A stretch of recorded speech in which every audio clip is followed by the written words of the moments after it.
Something shifts the second you stop running after what already belongs to you. And that one shift changes everything about how this journey unfolds. If you've been pouring energy into chasing your union, trying to close the gap through effort, texts, hoping, or sheer willpower, I want you to hear this gently. That was never the way this was built to work. Not because you did anything wrong, not because you're too much or not enough, but because chasing and true union run on two completely different frequencies, and they simply can't occupy the same space at the same time. Here's what nobody explains clearly enough. The twin flame connection isn't a prize you win through effort. It's not a reward for the one who tries hardest or waits the longest or sacrifices the most. It's a mirror, a magnetic thread, a soul-level agreement that responds to energy, not to pressure. When you chase, you're pushing, and pushing sends out a signal that says something is missing, something is incomplete, something has to be forced into place.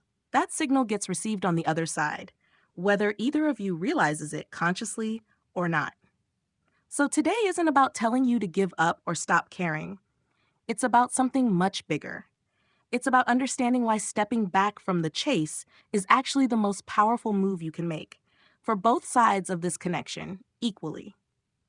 Because this was never a solo project where one energy does all the reaching while the other just waits to be caught. Both energies have real work to do here. Both are being shaped, tested, and prepared. And once you understand what's actually happening underneath the surface, chasing will stop feeling like the answer, and stillness will start feeling like power. There's another layer to this too, one that rarely gets talked about.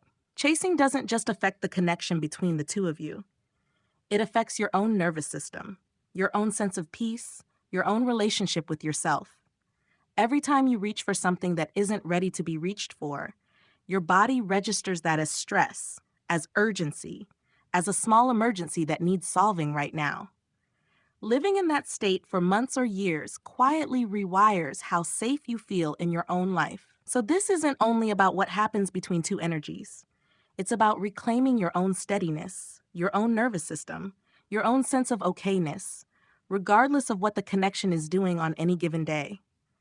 That alone is worth exploring deeply, because peace you build for yourself never has to be chased. It's already yours the second you stop looking outside of yourself for it. Let's get into it.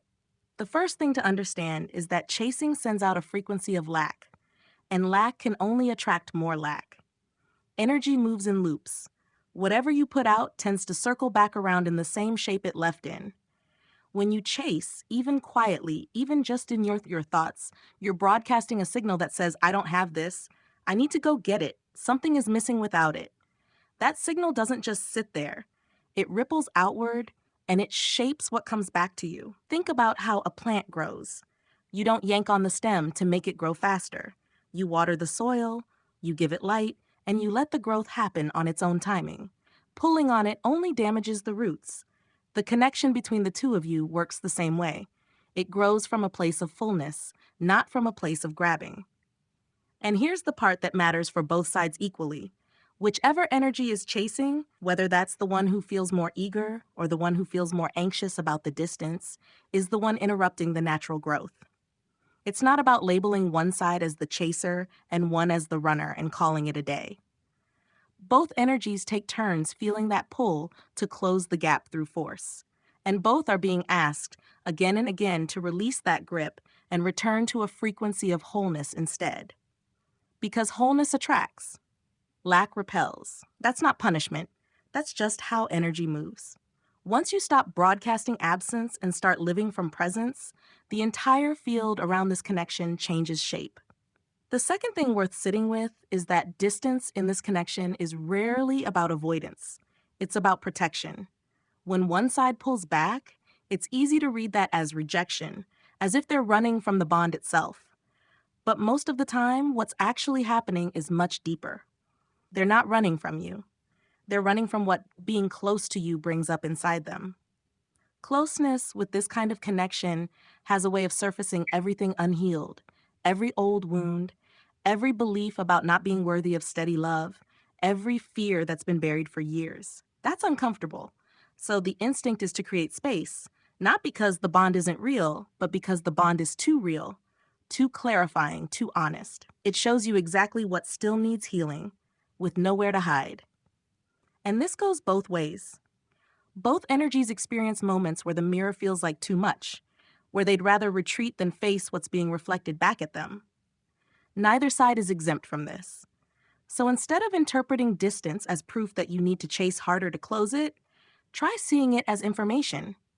It's telling you where the healing still needs to happen, on both sides, not just one. When you stop taking the distance personally and start recognizing it as protection rather than rejection, you free yourself from the exhausting job of trying to override someone else's timing. Their pace is their own. Yours is your own too. And honoring both paces without resentment is part of what actually brings the connection back into balance.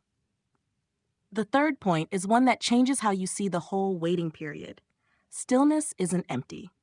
It's not a pause button on your life while you wait for someone else to catch up. Stillness is where the real construction work happens. Think about how a magnet works. It doesn't chase metal across a table. It simply holds its charge, and things naturally move toward it because of what it already is, not because of what it's doing to try to attract attention. That's the energy stillness creates. When you stop chasing and start settling into your own life, your own joy, your own growth, you're not doing nothing. You're becoming more magnetic. You're increasing your own charge. And this applies to both energies in the connection equally. Whichever side feels tempted to reach out, to check, to fill the silence with movement, is the side that benefits most from choosing stillness instead. Not stillness as suppression, where you're pretending not to feel anything. Real stillness, where you feel everything and still choose not to force it into resolution before it's ready. This is hard, especially in a culture that praises constant action and treats waiting like failure. But waiting with intention isn't failure, it's incubation. Seeds don't grow faster because you dig them up to check on them. They grow in the dark, quietly, exactly on schedule, and they break through the surface only when they're ready to hold their own weight.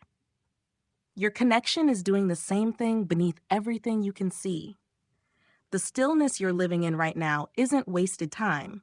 It's the exact condition this bond needs in order to strengthen without collapsing under pressure. It isn't ready to hold yet. Fourth, there's a rhythm running underneath all of this that most people miss completely, and it's the rhythm of expansion and contraction. Every living thing breathes this way. You inhale, you expand, then you exhale, you contract, and both movements are necessary for life to continue. This connection breathes the same way. There will be seasons where it feels close, expansive, full of movement and communication, and there will be seasons where it feels distant, contracted, quiet, almost like it's disappearing. The mistake most people make is panicking during the contraction phase, treating it like something has gone wrong, like the connection is dying instead of simply exhaling. Chasing during a contraction phase is like trying to force an exhale into an inhale. It fights the natural rhythm instead of trusting it. And both energies are subject to this rhythm equally. Neither side gets to skip the contraction phase or stay permanently in expansion. It moves through both of you, sometimes at the same time, sometimes offset. So one side is expanding while the other is contracting, which can feel confusing and painful if you don't understand what's happening. But once you see it as breath instead of breakdown, the fear starts to loosen its grip. You stop trying to control which phase you're in and start trusting that contraction always gives way to expansion again, the same way winter always gives way to spring. Nothing about a contraction phase means the connection is ending. It usually means something important is being processed beneath the surface, out of sight, so that what comes next can hold more than what came before. Fifth, and this one tends to surprise people, the version of the connection you're chasing right now might not even be the one you're actually meant to receive. Growth changes the shape of what you're able to hold. If the union arrived exactly the way it looks in your mind today, it might collapse under its own weight because you haven't finished becoming the version of yourself who can sustain it. Chasing tries to skip that becoming. It tries to grab the outcome before the internal structure is strong enough to support it. Think about building a home. You don't put the roof on before the foundation cures. If you rush that process, the whole structure becomes unstable. The same law applies here. Every moment you spend not chasing and instead building your own foundation, your own peace, your own sense of self that doesn't depend on someone else showing up a certain way, is a moment spent making sure the eventual union has something solid to stand on. This applies to both energies without exception. Both are laying foundation right now, even in the moments that feel like nothing is happening. And here's the reassuring part. The union that eventually forms won't be the fragile version you were reaching for in the chase. It'll be the version built to last because it waited for both foundations to finish curing before asking anything to stand on them. Sixth, there's a quiet law of energy that governs all of this, and once you understand it, chasing starts to feel almost unnecessary. What's given freely tends to return freely. What's grabbed with force tends to slip away or arrive fractured, missing the wholeness it had before it was gripped so tightly. This is why loosening your hold on the outcome doesn't mean you care less. It means you're finally working with energy instead of against it. Grip creates friction. Friction creates resistance. And resistance is exactly what keeps two energies apart, even when they're meant to come together. Releasing the grip isn't about pretending you don't want the connection. It's about trusting that force was never going to get you there anyway. Both sides of this bond are being asked to practice this same release over and over until it becomes second nature instead of a constant fight against instinct. The letting go isn't a one-time event either. It's a practice, a muscle you build through repetition, especially on the days it feels hardest.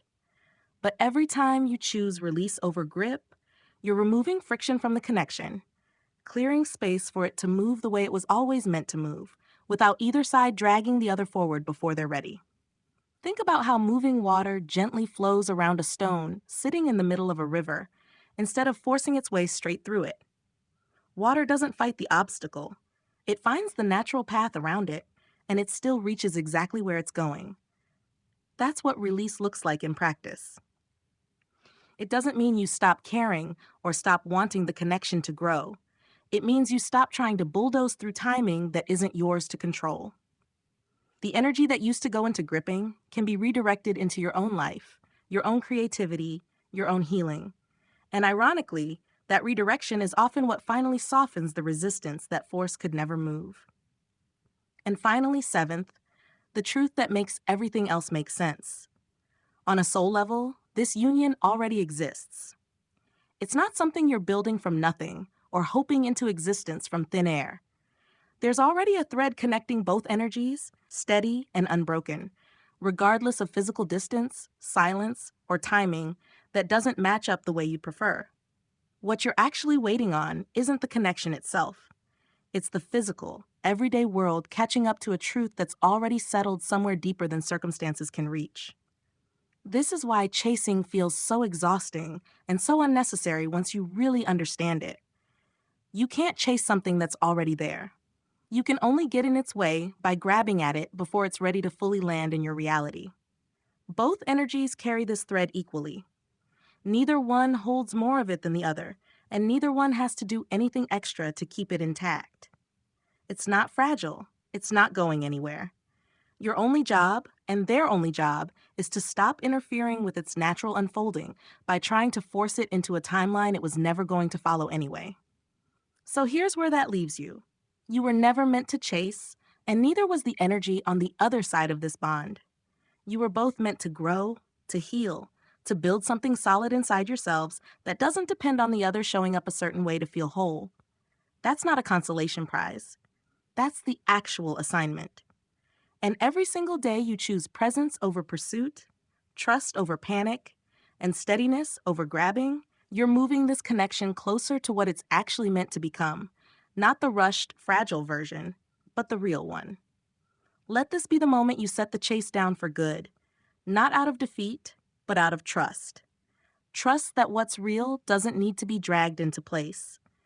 Trust that your steadiness is doing more work right now than your effort ever could. Both of you are exactly where you need to be to become who this connection is waiting for. Keep building, keep growing, Keep choosing yourself gently and fully in the meantime. It's already closer than it looks, and it's arriving right on time, exactly as it should.